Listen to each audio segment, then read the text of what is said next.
Welcome y'all to Robin on the Farm. Today I have such a great and simple fresh milled flour bread recipe for you.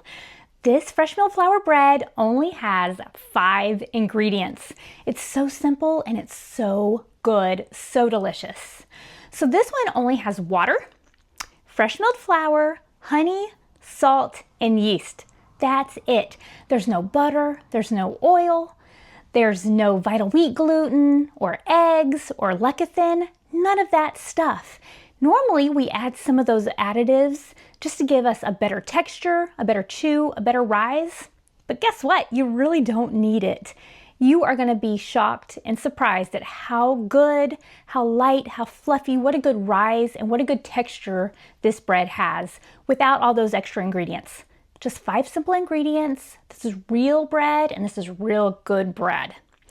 Now another thing is this is kind of like the Great Harvest bread. Their very most popular bread, their best-selling bread is a bread just like this. And they pride themselves on it only having these same 5 ingredients. So I've been making this bread for a really long time. I didn't realize it was so similar to their bread recipe, but it has the same 5 ingredients. But I'm going to tell you, this one's even better. Because you know what? Homemade is always better. So let's just get started on this super simple 5 ingredient fresh milled flour bread recipe. You're definitely gonna like this one.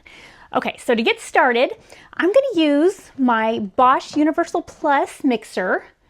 Now you definitely wanna use a good mixer or make sure that you knead this bread really well. That's gonna make a huge difference for the good texture that you'll get from this bread. So I'm gonna get started with 1 2/3 cups of lukewarm water. You want this to be about 100 to 110 degrees. Just pour that right on into your mixing bowl. This is about 390 grams of water. Okay, after that, I'm going to add 1/3 of a cup of honey. Now this honey is going to flavor this bread. You're going to be able to taste the honey. So be sure you like the flavor of your honey. Now, if you want to make this vegan or do something a little bit different, you can definitely use pure maple syrup if you'd rather do that. But I'm going to add 1/3 of a cup of honey, and that's about 110 grams of honey. Let's put that right on in there with your water. So like I said, be sure you like the flavor of your honey. There's so many different flavors of honey. And one time I got some bitter honey. I'm sure it was still really good, but it was bitter. It didn't taste good. And I thought, oh, I'll just use that in my bread. My bread tasted absolutely awful. So don't use bitter honey. Make sure it's nice and sweet. Maybe a good local honey. That would be fantastic in this bread. Now it's time for our fresh milled flour. I got out my trusty old Nutri-Mill Classic wheat grinder that I've been using since 2003, and I milled up this flour. This is 650 grams of hard winter white wheat. Now, I normally use hard winter white wheat or hard winter red wheat just because I have so much stored in my food storage. I have about a 5-year supply in my food storage. So I usually use wheat, but sometimes I like to add a little bit of kamut, some acorn, some spelt. You can definitely do that with this recipe and it makes it even better. But I'm using 650 grams of this hard winter white wheat. This is about 2 2/3 cups of berries. That'll give you about 700 grams of wheat. So I like to mill a little bit extra in case my dough is a little bit too wet. Then I like to add a little bit more. But this is 650 grams. 650 grams of berries. Once you mill it, it's still going to weigh 650 grams of your fresh milled flour. So this is just about 5 cups of fresh milled flour. I'm just going to add that right on into my Bosch mixing bowl. Okay, now after the flour, now it's time for the salt. I'm going to add this Redmond's real salt. This is what I use in all of my baking and cooking. I really like this salt. But I'm going to add 1.5 teaspoons of this salt. Definitely don't pour it over your mixing bowl so that you don't over pour it, you don't over salt all of these good ingredients that are in there. So this is 1.5 teaspoons or about 9 grams of salt. So just put that right on in there with everything else. Now, we have 4 ingredients in our bowl. We have 1 left, and that is going to be the yeast. But before I add the yeast, I'm going to do a quick autolyse of this dough. And when you autolyse your dough, All you do is you mix it up and you let it sit for about anywhere from 15 minutes to 3 hours. I like doing about 45 minutes, but definitely make it work for you. I'm gonna let this autolyze and then I'm gonna add the yeast. So I'm gonna show you exactly how to do that. I'm gonna let this mix up just for a minute and then I'm gonna let it autolyze. I'm gonna put my top on. Make sure you put your top on so that you don't have a big mess of flour go everywhere. I'm just gonna turn this on to speed 1.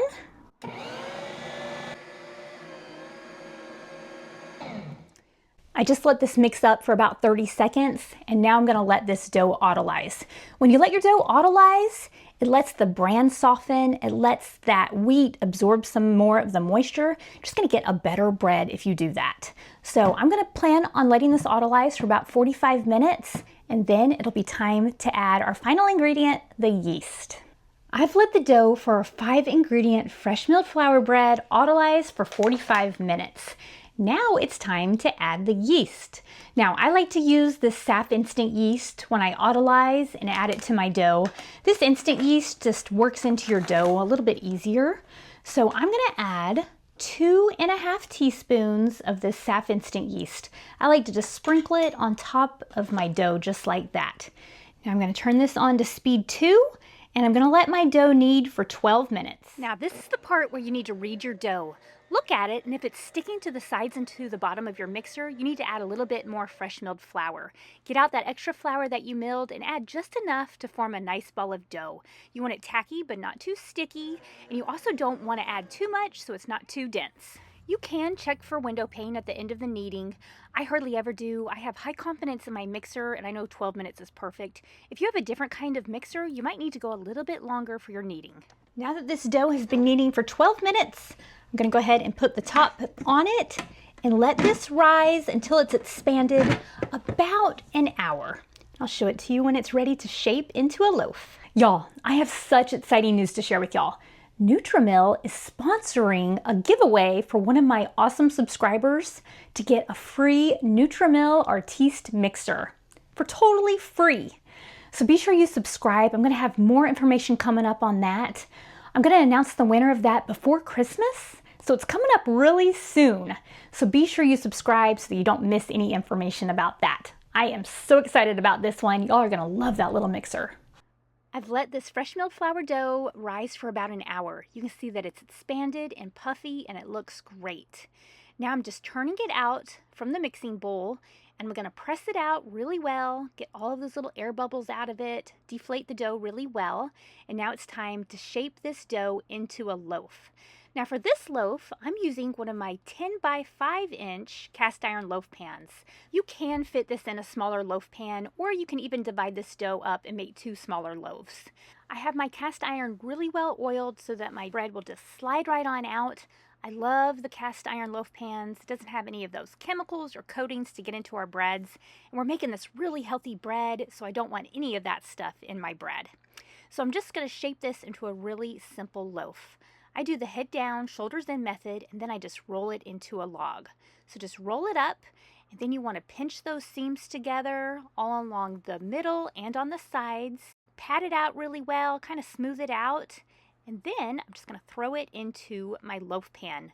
And that's all it takes. Now it's time to let this dough have a second rise.